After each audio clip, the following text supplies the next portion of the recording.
I adjusted the worn rearview mirror of my 2005 Honda Civic as I drove through the gates of Huntington Estates, the crown jewel of my family's luxury real estate empire.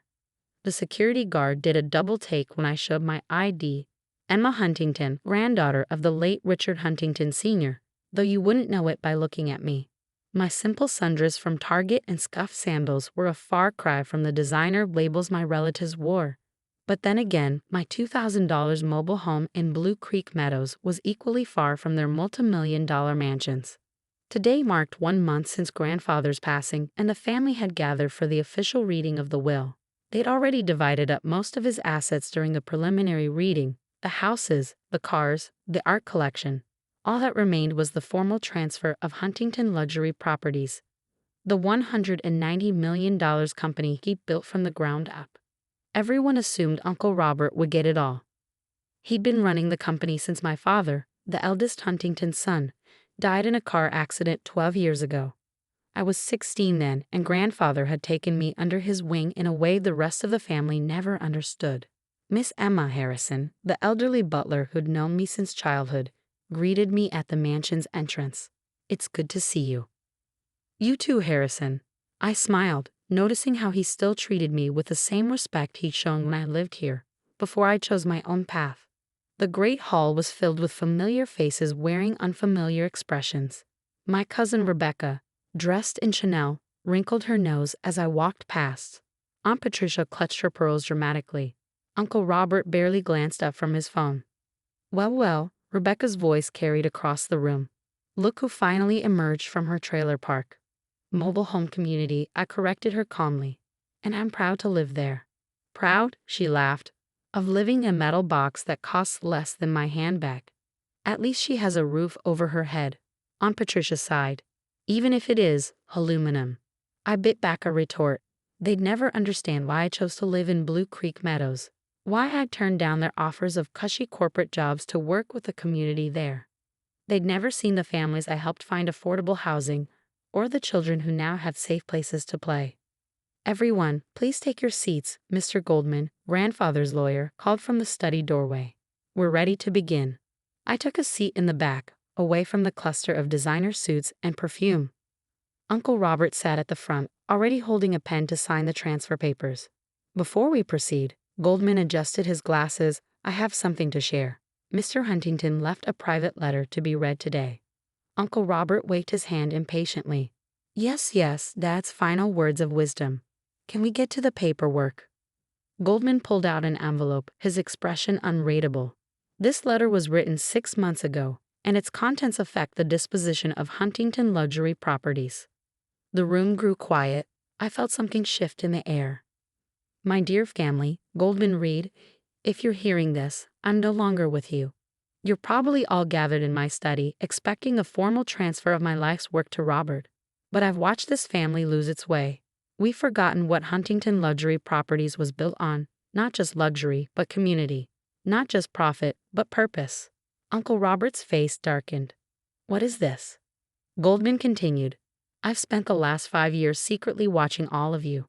While Robert turned our affordable housing projects into luxury condos, while Rebecca mocked the common people who couldn't afford our properties, while Patricia treated our staff like servants instead of family, one person remembered our true legacy."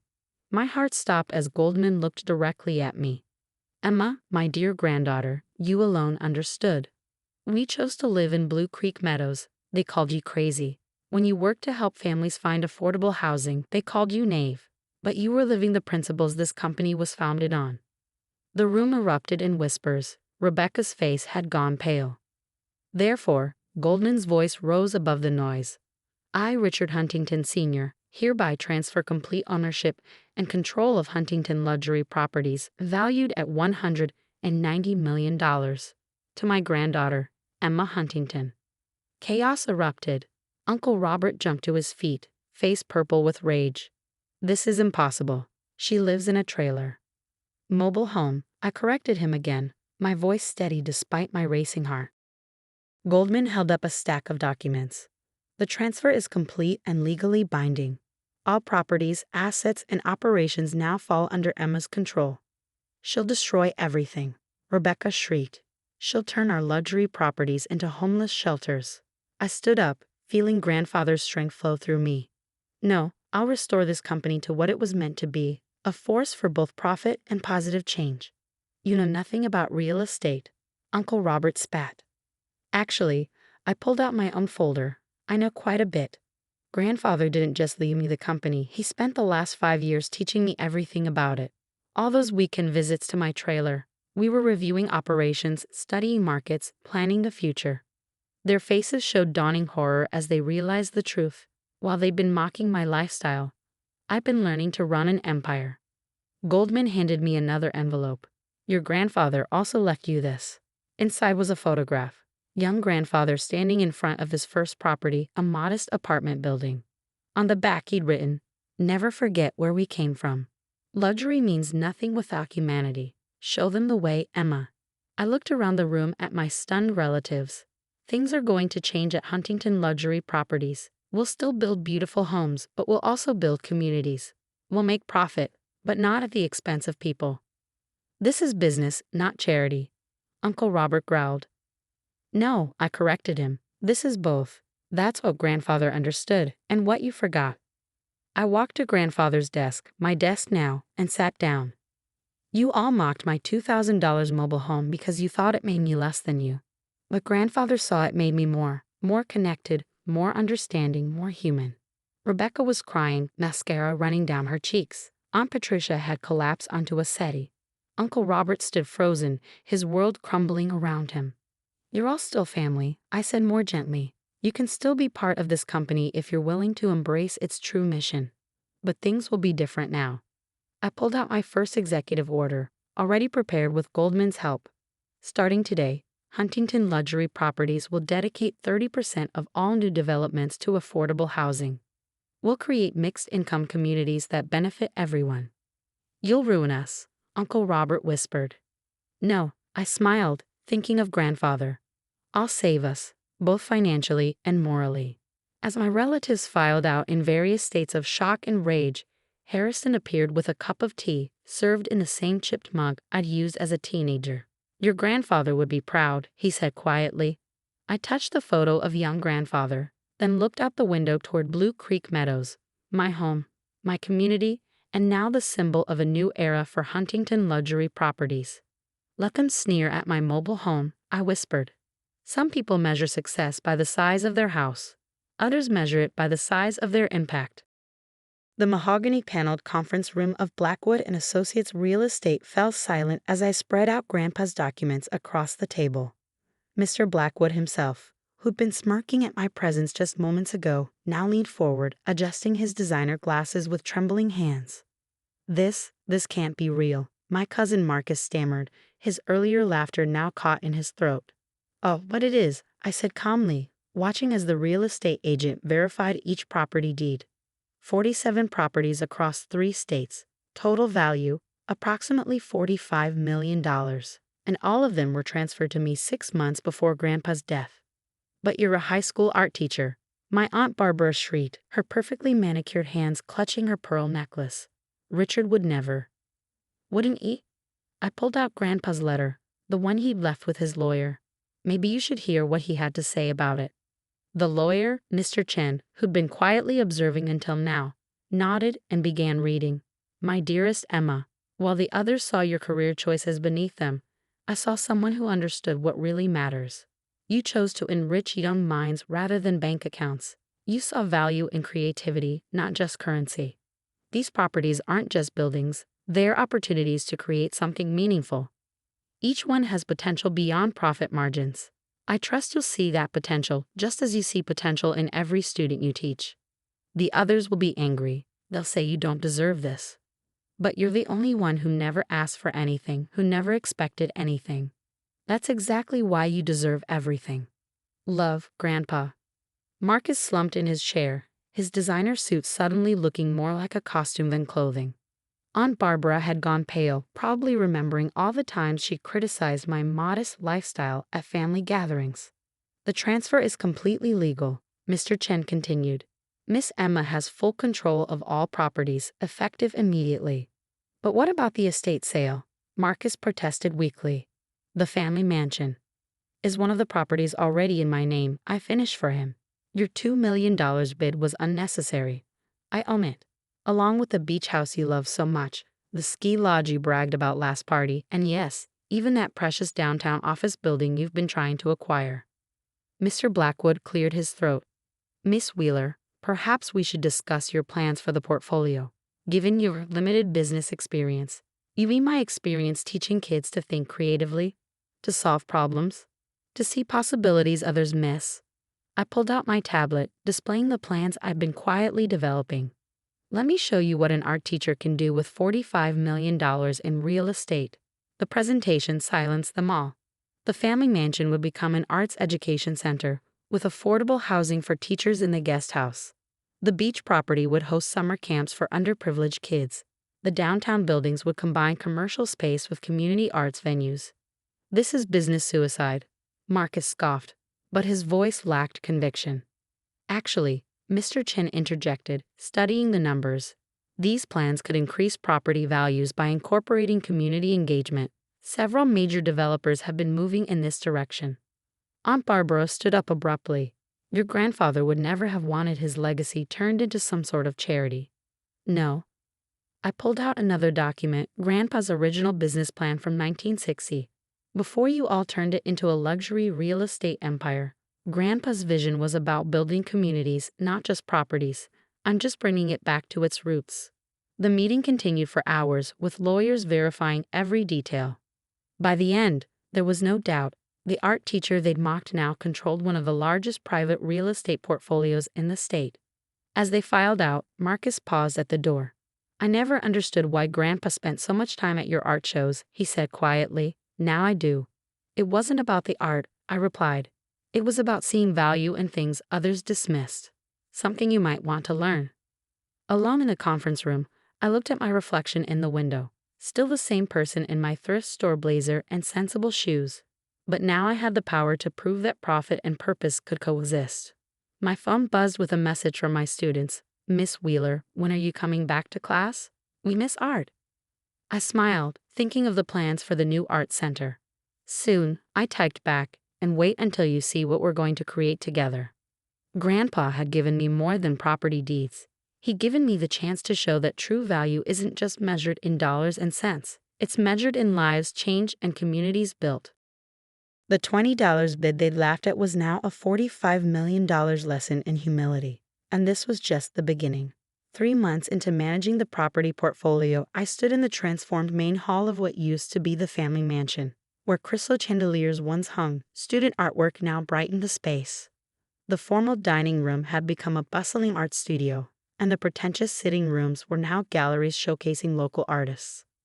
Miss Wheeler, Tommy, one of my high school students, up from the grand staircase. The Community Arts Council is here for the tour. I smiled, watching him confidently guide the visitors. We'd hired several students as part-time docents, paying them fair wages while teaching them about art and business. This is unexpected, a familiar voice said behind me. I turned to find Marcus, looking oddly out of place in his expensive suit. The good kind of unexpected, or the family reputation is ruined kind? I asked, remembering his earlier predictions of disaster. He gestured to the busy halls, the engaged students, the vibrant energy. The numbers don't lie. Property values in the area have increased 15% since you started the art center. Local businesses are thriving. Even the luxury condos next door are selling faster because of the cultural atmosphere. Amazing what happens when you invest in community, isn't it? That's actually why I'm here. He shifted uncomfortably. I've been thinking about the beach property project. The summer arts camp that had scandalized the family. We converted the exclusive private beach house into a space where underprivileged kids could experience art and nature. The program is already fully booked for next summer, I told him. And before you suggest changing it back, I want to help, he interrupted. I've been watching what you're doing, Emma, really watching. It's not just charity, it's smart business with a purpose. And I want to learn. I studied my cousin, seeing something new in his expression, humility, maybe even understanding. The ski lodge project starts next month, I said carefully. We're converting it into an artist retreat center with subsidized spaces for emerging artists. Could use someone with business experience to help structure it. His face lit up. Really? You trust me with that? Trust is earned, I reminded him. But everyone deserves the chance to change. Just then, Aunt Barbara stormed in, wielding a newspaper. Have you seen this? Wheeler Arts Initiative transforms elite properties into community spaces. Our name is becoming associated with positive change instead of just wealth. I finished for her. Terrible, isn't it? She faltered, looking around at the bustling activity. A group of elderly residents was attending a watercolor class in what used to be her precious formal garden. Local artisans sold their work in the converted garage. The property values, she began weakly, are up, Marcus cut in. Way up. Emma's model is working, Mom. It's time we admitted it. Barbara sank onto a nearby bench, her perfectly coordinated outfit at odds with the casual atmosphere. Your grandfather would be proud, Mr. Chen said, appearing with a folder. The quarterly reports show a 20% increase in overall portfolio value. More importantly, we've created 200 new jobs, provided arts education to 500 students, and launched 50 local artists' careers.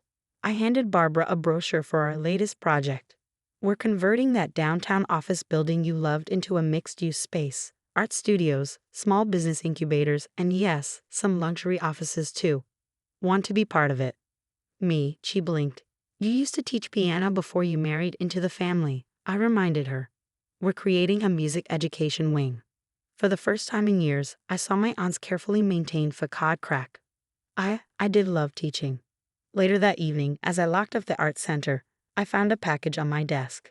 Inside was an old photograph of Grandpa standing in front of his first property, surrounded by local families. With it was a note in Aunt Barbara's elegant handwriting.